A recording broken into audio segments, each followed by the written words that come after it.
طبعا قديش بصور لكم فراس. هيو الحسبة، هناك ابو اكرم، محمص النور على نور، محمص نور على نور، تمشي هيك تمام. هاي فراس، هذا تحت المجمع، مجمع. كنت بصور لكم اياه تسالوني وين صور محلك، بيسالوني وين موقعه. والله بيجي الناس كثير. والله امبارح بسالهم جربتوا كوكتيل فراس، حطيت كومنت. هاي تدود اذا سميها عيسى. لا مشروب جديد، 80%. امبارح نسبة كبيرة. شفتي كيف؟ سبحان الله انت صافية.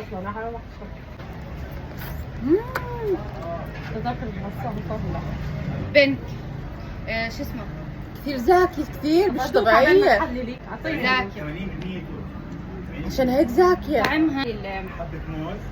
اه تمام. حبات الغولة. هاي أسكى مرة بعملها. زاكي. هاي مليون بعطيها. اقسم بالله هاي اذكى مرة. احذري بوزة ايش كمان تشبه بوزة كنت اللي اجيب لك اياها التركي عرفتيها من هيك سحب. مش طبيعي، مش طبيعي. بتحبها. راح اسوي فيكس عليه.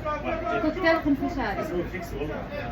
اعطي اسمه بس. ماشي لك جربوها. انا جاري. كيلو توت.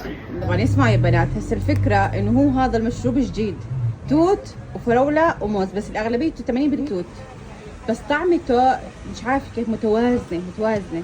اختاروا لنا اسم ملفت وحلو بخص التوت، اعطوني افكار يا بنات. هي رقم تليفونه، بس ما ترنوا عليه الصبح نايم، رنوا عليه المسويات.